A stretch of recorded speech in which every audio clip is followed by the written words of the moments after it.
Hey everybody, it's Michael. I'm back again with another walkthrough video, and today I would like to show you Isle of Skye. And the subtitle Vom Häuptling zum König can be translated as From Chieftain to King. Isle of Skye is by, I think, Austrian designer duo Alexander Pfister and Andreas Pelikan, the same designers that just recently won the Kennerspiel des Jahres with Broom Service. The version I have here is the German version from Lookout Spiele, and this should be readily available.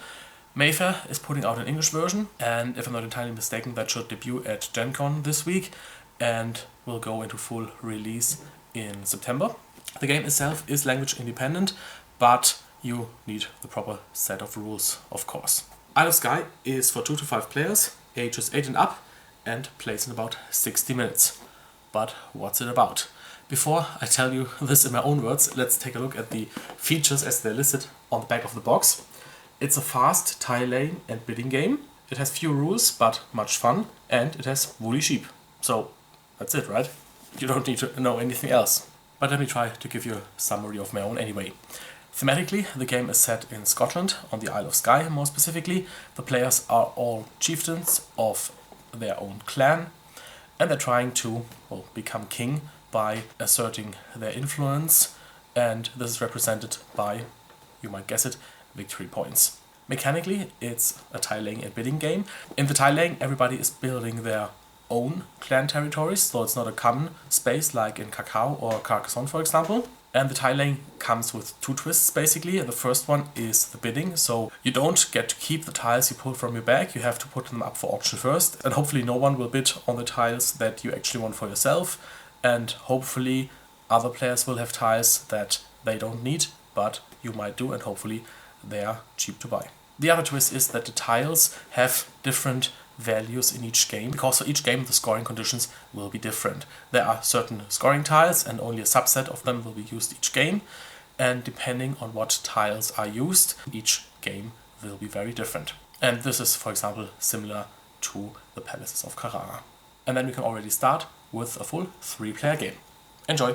Okay, I've set up a 3-player game, and as always, let's take a brief look at the components first. In the middle, we have the game board with a scoring track on the edge. Everybody has a marker that starts at 0. Then we have 4 scoring tiles.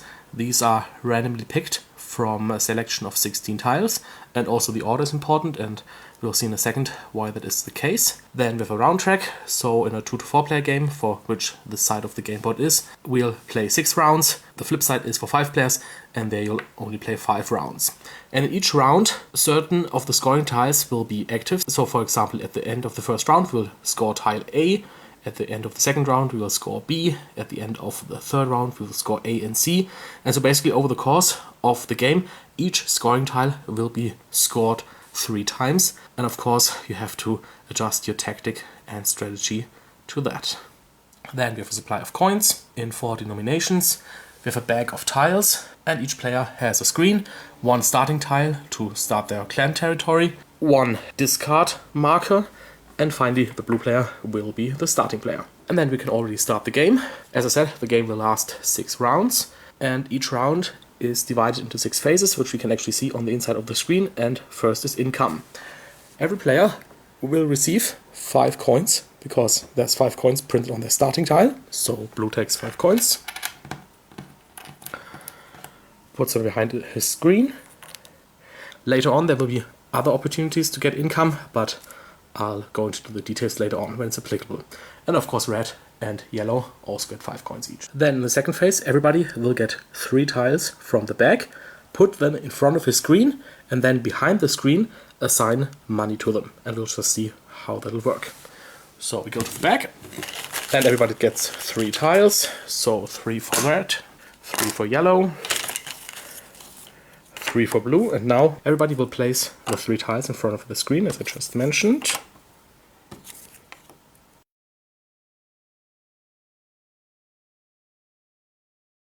And now everybody, simultaneously, will assign his discard marker to one of the tiles. And basically this means that the tile is not available for purchase and will be discarded in phase 3. So now we have to decide which tile will be of no use. On the one hand, our opponents won't be able to get it. On the other hand, we won't be able to get it. And for that, of course, we have to look at the scoring, because different from most other tile laying games, say Carcassonne for example. All the different things on the tiles don't carry a meaning or a bonus per se. So for example, this kettle is just a kettle. The meaning and the purpose they get is through the scoring tiles. And for example, in the first round, all sheep and cattle that are either on a farm or adjacent to the type of the farm will be worth 1 victory point. So for example, we have a sheep and a farm, so the sheep will be worth 1 victory point if we choose to build the tile into our territory. Here we have a cattle and a sheep, there's no farm, but if we manage to build it, for example, adjacent to this one, that'll be 3 points if we get to keep both those tiles. Here's a farm as well, and also some whiskey barrels. And the thing is, for each whiskey barrel that you have in your territory that is connected via a road back to your castle, you will get an additional income. So this is also an interesting tile. Further down the line, we have majority scoring in ships. For example, here's one ship on this tile. This tile will reward us if we build squares. So for each square of 4 tiles, we'll get 2 points, and a certain tile can be part of multiple squares. And finally, this tile will reward us for each finished, that is, enclosed area of at least 3 tiles. Forget that maybe for now, because right now we should think about A and B. So this is really a tough choice because all the tiles are interesting, but let's actually put the marker here, so the tile with the whiskey barrel will be discarded. Then next up we have to put at least 1 coin on each of the other tiles. That is basically the price we're setting for them, and that other players would have to pay us if they want to buy that tile from us. So if we want a certain tile for ourselves, and actually we would like to have both, we have to put the prices high enough so we think that nobody else will want to buy them. However, if we use too much money to make the prices for the tiles high, then we won't have any money left to actually buy things from other players, which is even more important since we're the starting player and we have to go first. Other players will maybe, when it's eventually their turn, have earned money from players who bought tiles from them. Okay, so let's see, maybe. This tile is more interesting because it has 2 animals and a ship on it, but it doesn't have a farm. So if we just get this one, it'll be worth nothing.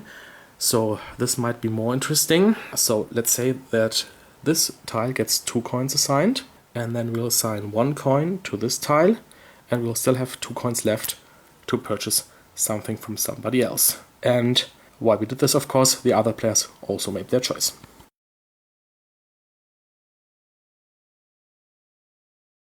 Okay, then what happens next in phase 3 is that everybody removes their screen, and we'll discard the tile that the discard marker is pointing at. So this one will be discarded, and this one,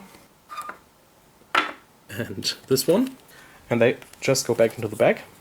And now, starting with the first player, everybody gets to buy 1 tile from another player. So let's see, we have 2 coins, so we couldn't buy either of those 2 because they're priced at 2. We can't buy this one because it received a price of 3. But we can buy this one. So what do we have? This is simply one of these round tower, or I think brocks they're called. They're not that interesting in this game. It would be a whiskey barrel, so that tile would pay for itself very quickly. Then up here we have 1 farm and a sheep, and also some additional endgame scoring conditions on these scrolls. So if we buy this one, then at the end of the game we'll get an additional point per farm, which is good because we want lots of farms. And this one will give 1 additional point for each 2 sheep, which is also good because we want to collect lots of sheep. Thing is, this one doesn't have a road on it. That's not a problem per se, because even if we wouldn't continue the roads, that's legal because you don't have to continue roads. But on the other hand, roads are nice because if you get a whiskey barrel, then you connect them properly. So actually what I think we'll do is we want to buy this tile from the red player. So we take it, put it to the side, and then we have to pay 2 to the red player, and he will receive that 2, but also the 2 he originally put at the tile. So the red player is now back at 5 coins. While we, of course, are broke, but we got a nice tile. Then it's red's turn to buy something, and I think he wants this one.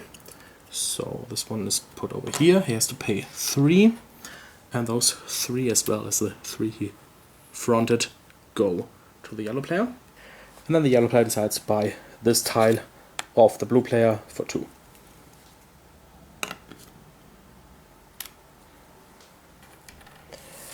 Then everybody will probably still have some tiles remaining in front of them. They will get those tiles, but the money they put up for it will go to the bank. So this coin is gone, these 2 are gone, and this one is gone. And then simultaneously everybody will build the tiles that they acquired into their territory. The rules for building tiles are rather simple. You have to build edge on edge. You have to continue existing landscapes. So, for example, this wouldn't be possible because then we had to have a grasslands meeting a mountain. You can of course orient the tiles any way you want. You don't have continue roads, so this, for example, would actually be legal. And blue decides to arrange his tiles like this. So he has the farm adjacent to the animals. He has parts of a mountain, so hopefully this will become an enclosed mountain area of at least 3 tiles for the last scoring. He's also started to build a square, which will be good for this scoring. So he's actually rather happy with the way this turned out. And the other players decided to build their territories like this and this. Then we can move into phase number 6, scoring. So as a reminder, each animal that is on a tile with a farm and each animal that is adjacent to a tile with a farm will score 1 point. For blue, we have 2 animals adjacent to a farm, so 2. For red, we have 2 animals on a farm and 1 animal adjacent, so 3. And for yellow, we simply have 1. Then at the end of the round, the starting player will rotate clockwise, and then we can already move into round number 2, where everybody gets income.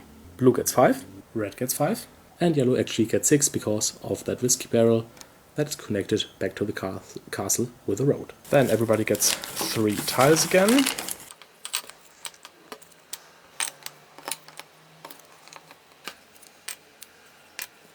And then once again we have to prize and decide which one should, well, get the axe. So blue decided this tile with the round tower is not very interesting, so this one will get the axe. This one has 2 ships on it, and if he would be able to get this one, keep it, then he definitely have the ship majority for the scoring of this round, which is 5 points. So he prized that one at 4. And then this tile has 1 ship and a farm. Farms are not as interesting as animals, of course, because once you have a farm you can just work around it. So he priced this one as 2, leaving him with 3 money. Then we'll move the screen, and this tile will be discarded. And this one. And this one. And then it's the red player's turn to buy something. He only has 2 money, so he can't buy anything from the yellow player because his tiles are priced 3 and 4. So he can either buy our tile for 2 or buy nothing at all. And since each farm will give him 1 point, thanks to this scroll over here, and it also has a ship on it, he decides to buy this tile from us. So the 2 are returned to us. He gets the tile, and we get his 2 coins. Next is the yellow player. He has 4 money left, so he can buy basically everything he wants. And he decides to buy this one from the blue player, so the blue player is in the unlucky position that both his tiles got bought from him this round. So yellow gets that one, but blue gets 4 of his coins. And basically now we can afford everything. And since blue is interested in sheep, he decides to buy this one from the red player. So the red player will get back these coins, plus another 4 from the blue player. Then everybody will get the tiles still remaining in front of him, but has to pay the money.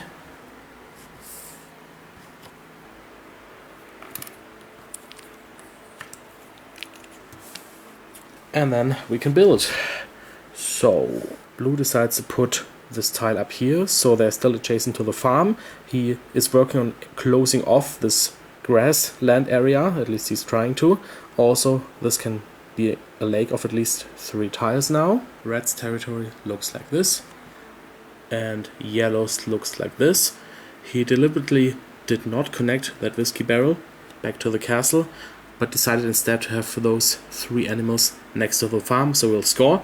They will only score in the next round and not now, but if he had put this tile someplace else, then he would have needed another farm, and so he decided to not get that 1 income, but instead those points. Speaking of points, now we have the majority scoring for ships. Blue has 1 ship, red has 2, and yellow has 3, so yellow will get 5 points. And red will get 2. Then yellow becomes the starting player, and we move into round number 3. Income. So blue will get 5, but from now on each player who is behind other players will receive an additional money, and basically that's the amount depicted above the round marker, so 1 coin, for each other player that is ahead of them. So blue will get 2 extra coins. Red gets 5, plus 1 additional coin is 6. Yellow doesn't get any extra bonuses, so he simply gets 7. And then everybody gets 3 tiles, and we'll start pricing again. Now, blue had some very tough choices to make this round.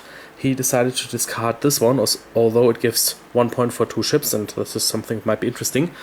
The thing is, this tile doesn't look very appealing. It has a broch, which is not that important, but out of his tiles, it's the only one that fits down here, thanks to the mountains on both sides.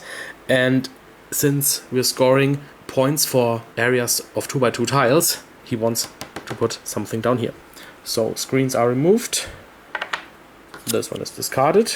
Since blue was rich, he decided to price both his tiles at 6, hoping to get both of them and complete that area, and he still has some cash remaining. And by the way, your remaining gold should be a secret, so let's just consider that the blue player is holding this in his hand. Red discards this one, priced 1 tile at 4, the other at 5, and finally yellow decided to discard this one, and 1 tile is priced at 2 and the other at 3. Then yellow has to buy a tile. The thing is, he only has 2 money. We don't know that, but for the sake of understanding his thought process, he has to pass. He can't buy a tile from somebody else. Then it's over to blue. He can buy a tile, and he decides to buy this one of the yellow player. And red only has 5 money, so he can't actually buy one of blue's because they're both priced at 6. So he decides to buy this one from the yellow player and has to pay him 3. So the yellow player is in the unfortunate position that he actually can't build any tile this round. Both his tiles were bought from him, he didn't buy one, and so both red and blue have 3 tiles to build. But first, of course, blue has to discard the 12 money he decided to put up for these tiles, and of course red has to discard all this money. Then for blue, this is easy. He decides to put this one down here, so this mountain area actually is not closed off, but it fit nicely into the grid. Then this one can go up here, so we're still building one enclosed water area here, and we have our 2x2 areas. And red's territory looks like this. So scoring, A and C will score, so let's score the animals first. For red, 1, 2, 3, 4, 5 animals on or next to farms. For yellow, 1, 2, 3.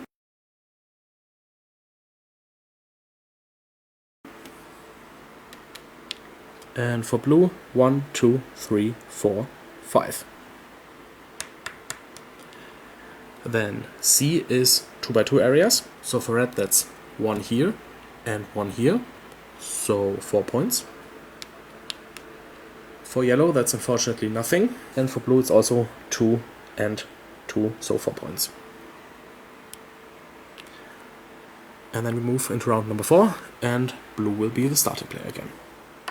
Income. Blue gets 5 for his castle, and then 2 because 1 pawn is ahead of him, so 7. Red gets no bonus because he's first, so he gets 1 and 5 is 6.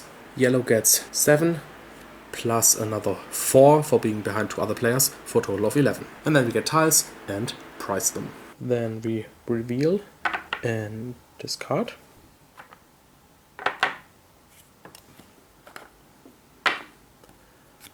And blue has to go first. He has 5 money, so he's actually able to select from everything because red has priced everything at 2 and yellow has priced everything at 5. And he decides to buy the one with 2 ships from the yellow player for 5, because then he'll ensure his majority in the scoring of this round. As it turns out, red only has 4 money left, so he can only buy from blue. And he decides to buy this one for 4, so this money returns to the blue player.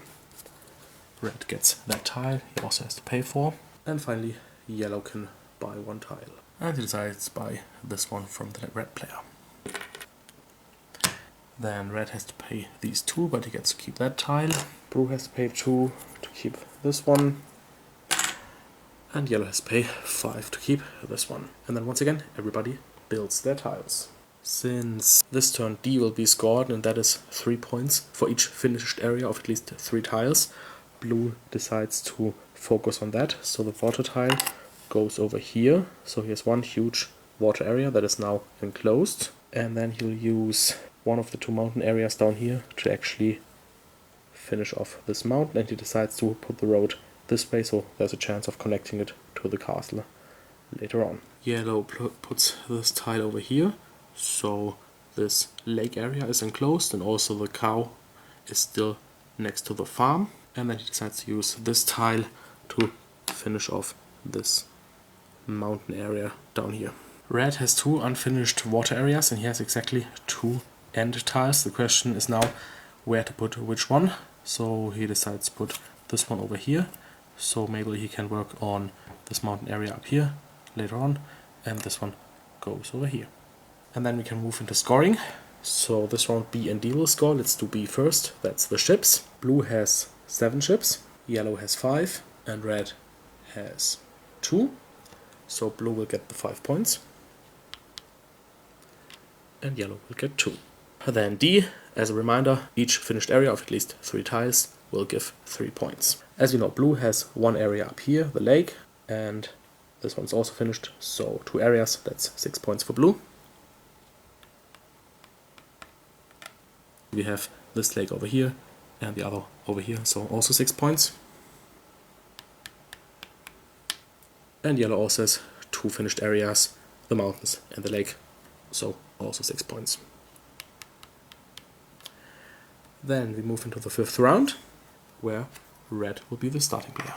For the income, since blue is first, he simply gets 5. Red gets 6, plus another 3 because he's behind 1 pawn, so 9. And yellow gets 7 plus 6 is 13. Then we reveal and discard.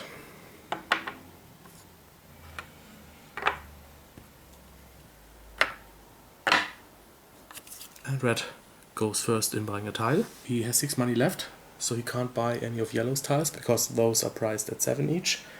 But he can buy either one of blue's tiles. And I just noticed there is no good reason why blue would have priced it this way.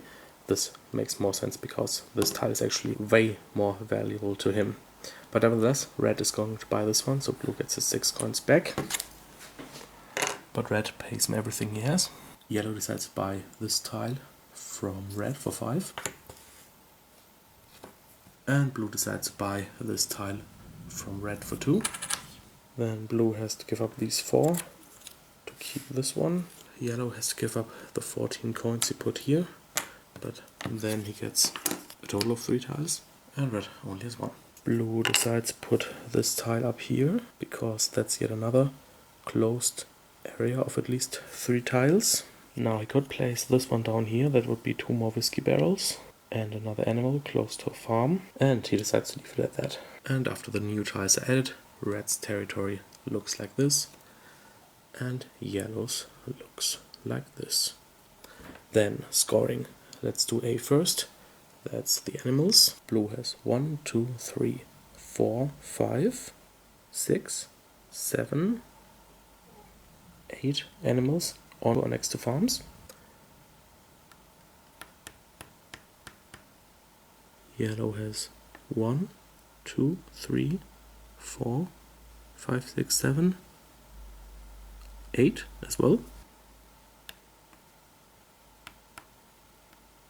And red has 1, 2, 3, 4, 5, 6, 7, 8, because the cow is not adjacent to a farm. Then C, that's the 2x2 areas. Let's start with red. 1, 2, 3, for a total of 6 points.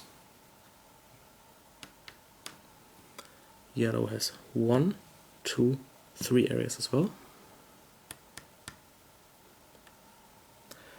Blue has 1, 2, 3, 4 for 8 points. And then finally D, enclosed areas of at least size 3. Blue still has the mountain and the lake, but now he also has this mountain, so we're looking at 9 points. Red has this lake and this lake over here. Yellow has this grassland, this mountain, and this lake, so also 9.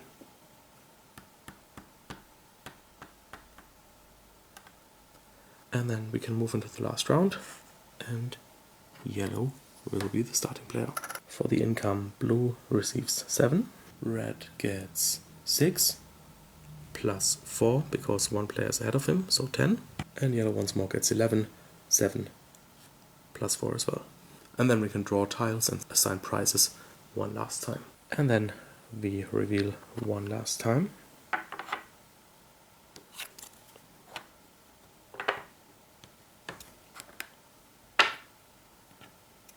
And yellow is first to buy a tile.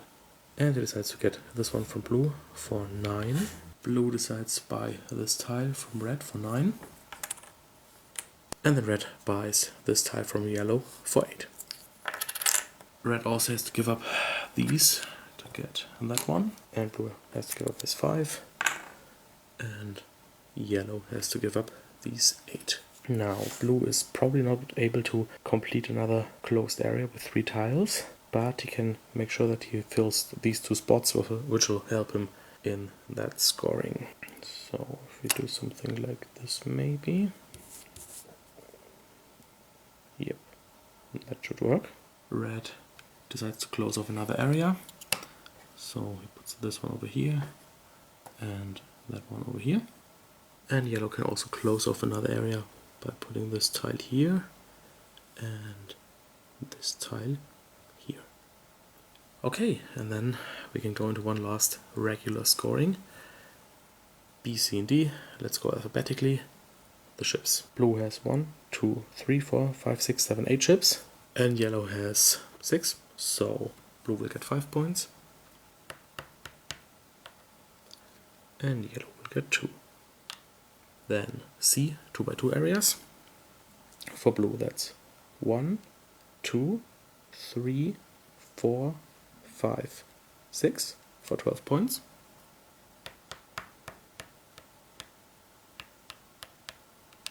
For red, it's 1, 2, 3 for 6 points. And for yellow, it's 1, 2, 3, 4 for 8 points. And then finally, completed areas, one last time. Blue has 1, 2, 3, yet again, so that's 9 points. Red has 1, 2, 3, so that's also 9. And yellow has 1, 2, 3, 4 for 12 points. Okay, then we can do the end of game scoring. First of all, we have to score the scrolls, and if a scroll is in a completed area, the amount is doubled. The blue player has 2 scrolls that give 1 point for 2 sheep. Neither area is completed, so it's basically 2 points for 2 sheep. He has 1, 2, 3, 4, 5, 6 sheep, so that's 6 points. Red gets 1 point for each farm. The area is not complete, so that's 1, 2, 3, 4 points. And then 1 point for each lighthouse, and the lake with that scroll is completed, so it's actually 2 points per lighthouse. So 2, 4, 6, 8, 10 points. Yellow gets 1 point for each broch, but since the lake that the scroll is in is complete, it's actually 2 points for each of those round towers. 2, 4, 6. And then finally he gets 1 point for each 2 whiskey barrels. He has 1, 2, 3, 4 barrels. The area isn't completed, so that's another 2 points, which is enough to overtake the red player for now. And then finally, 5 money will be 1 point. Blue has 15, so 3 points. Red has 16, so also 3. And yellow has 17, so that's also 3. So, final scores. Red at 72, yellow at 73, and blue at 82, making him the overall winner. And that was one full 3-player game of Isle of Skye. And finally, let me just show you another 4 of the scoring tiles. 3 points for each vertical column that has at least 3 tiles in it. 3 points for each lake that has both a boat and a lighthouse in it. 5 points for each set of lighthouse, farm and round tower. And a majority scoring in money. Okay, I hope you enjoyed this overview of Isle of Skye. First of all, let's just check whether the promises on the back of the box are actually fulfilled. Yes, it plays fast, it's a tiling and bidding game. It doesn't have many rules, the faces are very clear and they're also printed on the back of the screen. And since the tiles don't have any inherent meaning apart from the whiskey barrels, there's actually not much you have to remember while playing. You basically only need to remember the rules for building the new tiles. So that's the little rules part. Yes, it's a lot of fun. And finally, does it have woolly sheep? You bet it does. So everything's fine here. Of course, the 2 things that set this game apart from other tile-laying games are the 2 twists I mentioned in the beginning, the bidding and of course the variable scoring. Let's maybe talk about the variable scoring first. This is a very neat and clever idea, of course, because basically every game is different and every game basically requires a new set of strategies and tactics and a way of thinking. The tiles I use in the game are actually suggested in the rulebook for a beginner's game or for a first game, but of course you can imagine depending on the combination of tiles you will have very interesting situations. Maybe you'll have tiles that will be at odds with each other, and then depending on the tiles you get, you have to make some hard choices. The bidding is also very interesting because you have to decide what each tile is worth to you and how expensive you want to make it so your opponents don't buy it if you want it, and how expensive you can make it if you don't want it, but you want your opponents to buy it so you get the money from them. You also have to pay attention that you're left with enough cash to buy tiles for yourselves, especially if you're the first player, because of course then you don't get any further income. And depending on the situation in a given round, you could end up with 3 tiles if you were able to buy one and nobody wanted the 2 that you put up to offer, or you could end up with 0 if you didn't hold back enough money and both your tiles were bought. So on average you should end up with 13 tiles, at least in a 2 to 4 player game, because you play 6 rounds, and again on average each round you should buy a tile and keep one of you. And actually I think each of the 3 players in the game ended up with 13 tiles, although we had certain situations where somebody got more tiles or less tiles, but in the end it evened out. And of course, due to the way that you pay for tiles, that basically if you pay someone they get your money but they also get their money back. If somebody loses a lot of tiles because they're bought from him, then usually in the next round he will have more money than everybody else. He can price his tiles higher than what the other players can possibly afford, and though he'll get more tiles in the next round. So basically it's back and forth. What I do have to say, this game might be problematic for players that are prone to analysis paralysis, because when you're pricing these tiles you have to see which tile will benefit you the most for all possibly 4 scorings. You also have to do the mental exercise of deciding whether you will be actually able to fit them into your landscape, because landscapes on the tiles have to match. Then you might also wonder how valuable each of your tiles is for your opponents and which of their tiles are not valuable to them but valuable to you, and how much they will probably cost and how much money you have to hold back. Don't get me wrong, the game plays rather quickly, as you've probably seen in the video. Basically everything is happening simultaneously, and the only part where you really have to wait for each other is the pricing and maybe the building. Otherwise the game runs very fast, but I think the problem might come up with certain players. Okay, then I guess that's once again already it. So thanks for watching, have fun playing, and until next time. Bye bye!